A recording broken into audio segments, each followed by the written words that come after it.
Although originally intended as satire, the term Gilded Age quickly gained popularity and became the commonly used phrase to refer to that particular period.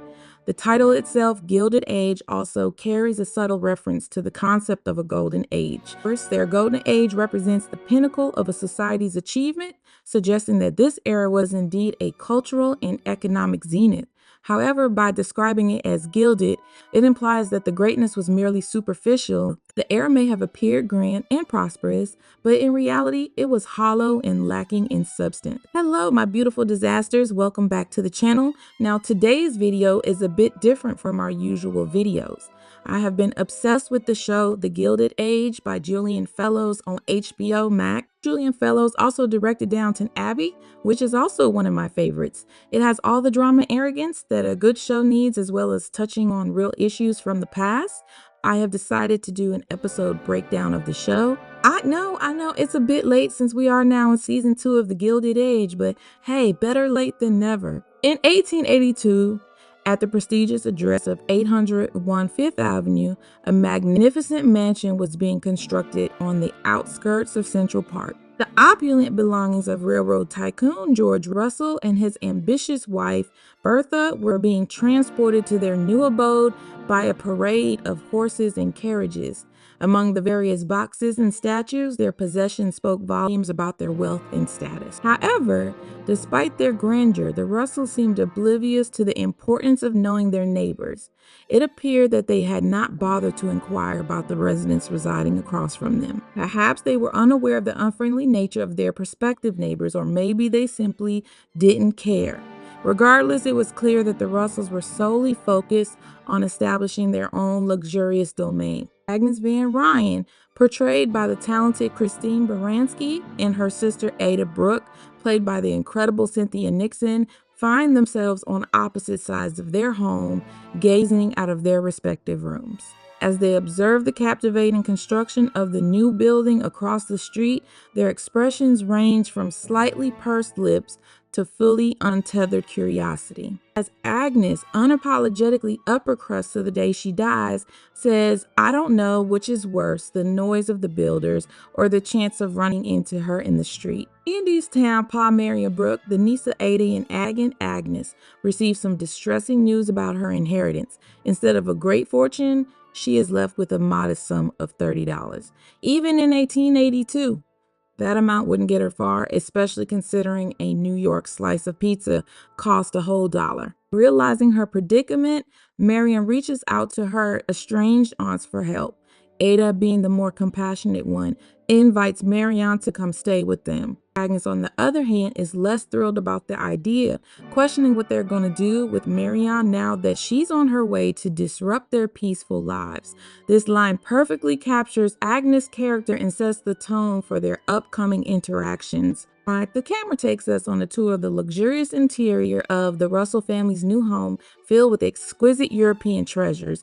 Many of these buildings were once grand single-family brownstones, but now they have been divided into numerous units, sometimes as many as 48. It's truly exciting to see what these magnificent buildings looked like before they were transformed into small apartments. Mrs. Russell informs her husband that she has been busy informing all the high society matrons from Schermerhorn to Astor about their move to East 61st Street, no longer confined to the less prestigious 30th Street.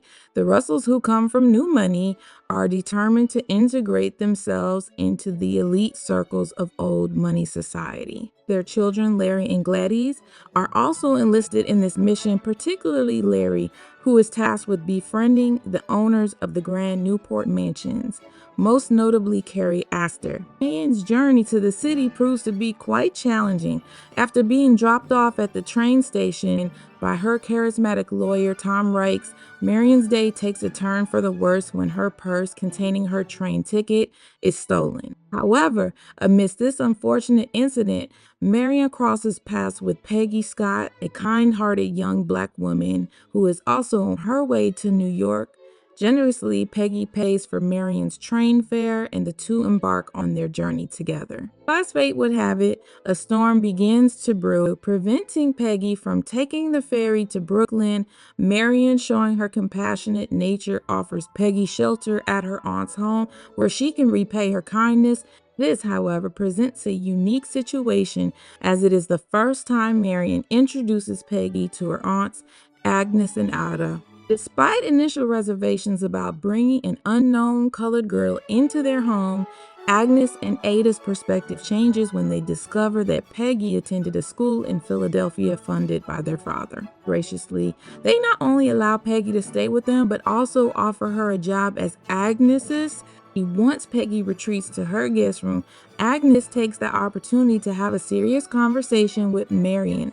She explains that living in their home comes with certain rules, the most important one being that they only associate with the old people, referring to those with old money. This is why the rich neighbors across the street bother Agnes so much. Agnes also informs Marian that she should only pursue a job at an acceptable charity and wear clothing exclusively designed by Agnes's personal dressmaker. Additionally, Marian is forbidden from mourning her father while in this house. Understandably, Marian finds herself bristling at every word Agnes utters as her independence and individuality are being stifled. The evening at the Russells turns out to be a complete letdown and disappointment. With only a handful of guests showing up out of the hundreds invited, the guest of honor, Stanford White, takes the opportunity to share some profound words with the Russells.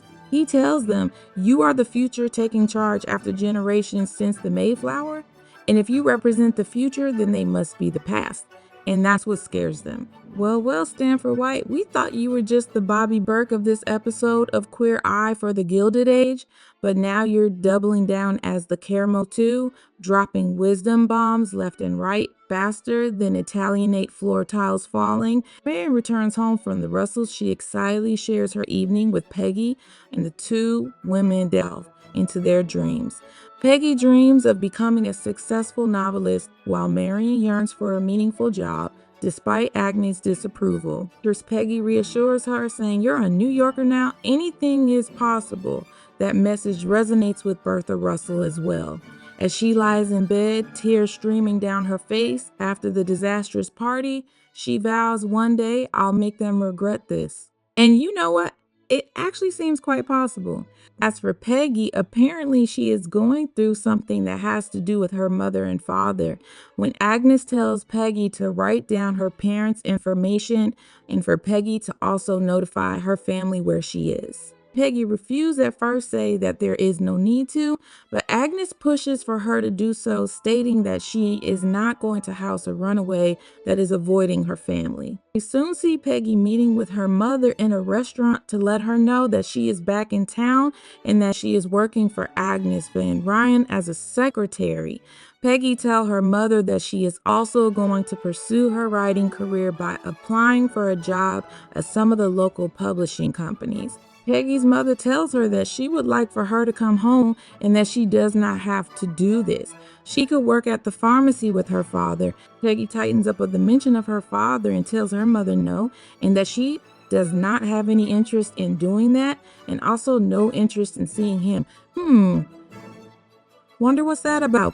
Peggy's mother hands her some money and for her to think about coming home, at least for her birthday. Guys, I feel that this episode really opens up and tells what the old money families thought of the new money families.